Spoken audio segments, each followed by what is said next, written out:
Here's how I finally became productive. And no, it had nothing to do with deleting social media or time blocking every hour of my day. The real shift came when I stopped sabotaging myself. For years, I blamed other people, chased validation, and let bad habits ruin my life. I wasn't lazy, I just had the wrong mindset. And the turning point came when I stopped seeing myself as a victim and took ownership of my life. I started changing my environment, rebuilding my habits, and getting clear on what actually mattered to me. Not to impress others, but to live a better life. In this video, I've broken it all down into 3 simple steps that helped me build real lasting productivity without the burnout and hacks. But before any of this happened, I was in a bad place. Like I couldn't even get out of my bed properly 2 years ago. Not because I was tired, but because I didn't want to deal with my life. Like I would open my eyes and already feel behind. My room was full of trash.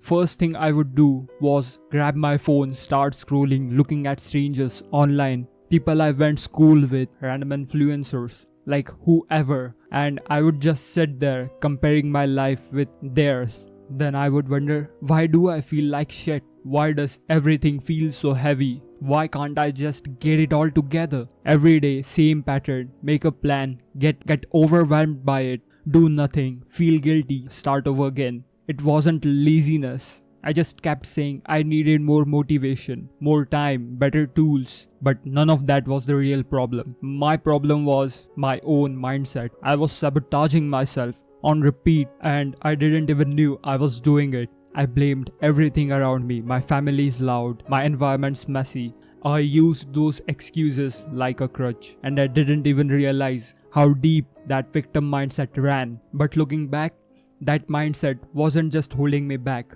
It was killing me. It was killing me quickly, slowly. Because when you're stuck in that headspace, nothing feels like your fault, but also nothing feels like it's in your control either. And that's the trap.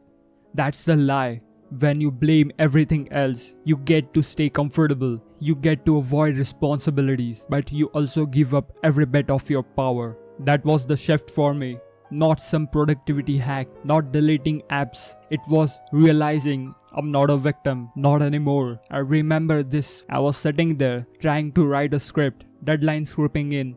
I'm stressed and I'm thinking, I can't focus. Everyone in my house is just too loud. My setup's trash. I can't work like this. Then it just hit me. If I really want this, I'll figure it out. So the next morning, I woke up 2-3 hours before everyone else. It was dead silence. No noise, no distraction, just me and the work. That one decision, it changed everything.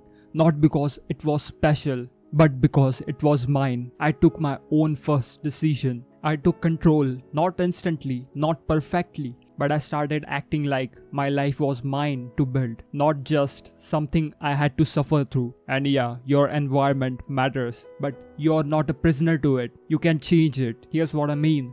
Everything around you, what you eat, what you watch, who you are around, how you spend your time, these all are inputs, and inputs create outputs. You can't expect to feel focused if you wake up and feed your brain noises. You can't expect to be confident if you spend every day comparing yourself to people online. You can't expect to feel in control if every decision you make is reactive, just responding to what's easy or what's expected. At some point, I realized I wasn't just making choices. I was building a system, and that system was either working for me or against me. The moment I took that seriously, everything changed. Because if my system sucks and I build it, I have to rebuild it because it sucks. That's ownership, and ownership isn't sexy. It means no more blaming your parents, no more blaming your friends, not even your past. It means saying, oh, even if none of this is my fault, it's still my responsibility. And yeah, it's heavy, but it's also freeing. Because the second I stopped outsourcing responsibilities, I stopped outsourcing my own power. And I live by this. If something's wrong in my own life, I look at it. How is this in my life? What I'm doing to allow it. If I don't like where I'm at, I don't wait.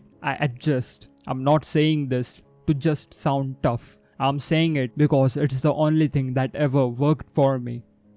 And if your environment is already fine, like you live alone or you have your mindset already figured out, that's great. But that doesn't mean your habits aren't the issue. Habits shape your identity. Here's what I mean. One day I was playing this battle royale game. I had a voiceover to record and zero motivation to do it. So I told myself, after this match, I'll just plug the mic in and practice. Not seriously do the voiceover, just mess around. Not trying to be productive, just start. Game ends. I grabbed the mic, opened the script, and once I started, I finished the whole script. You may ask how or why. Because it was easy to start. It was accessible. The friction was low.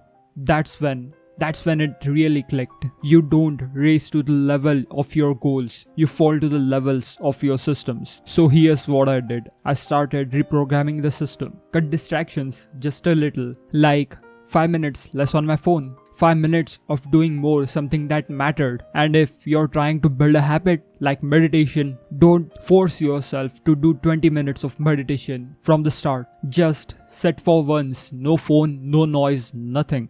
And if you can stick with that for 45 days or more, you'll feel the shift. Track it on paper, mark off each and every day. Simple but effective. And by the time you hit your date 45, you have got the proof that you can show up even when you don't feel like it. And that's a win for me. Here's what exactly it's gonna feel like. Day 1, you'll sit down to focus and your brain will fight back. You'll feel restless, bored. You'll reach out to your phone without thinking. You will say something to yourself like 5 minutes won't change anything, but you have to do it anyways. That's the start. Day 2, still uncomfortable, but now you expect it. It is expected now because you have done it before. You're not trying to win. You're just showing up. The little act, it gives you a flicker of control. On day 3, your brain will still resist, but now you're catching on. You're adapting to it. You're not chasing productivity. You're learning how to begin without needing to feel ready. On day 4, you will stop negotiating with yourself. You will be able to just sit and start. Not because it's easy, but because you're adapted to it now. On day 5,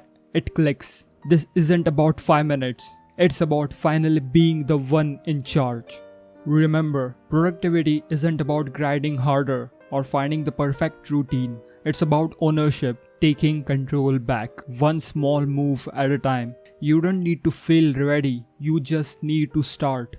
And if you're tired of waiting for motivation to magically show up, I've made a video that breaks down exactly how to work without motivation, step by step. These aren't just some BS steps. These are the real steps that actually worked when you don't feel like it. Go watch that next.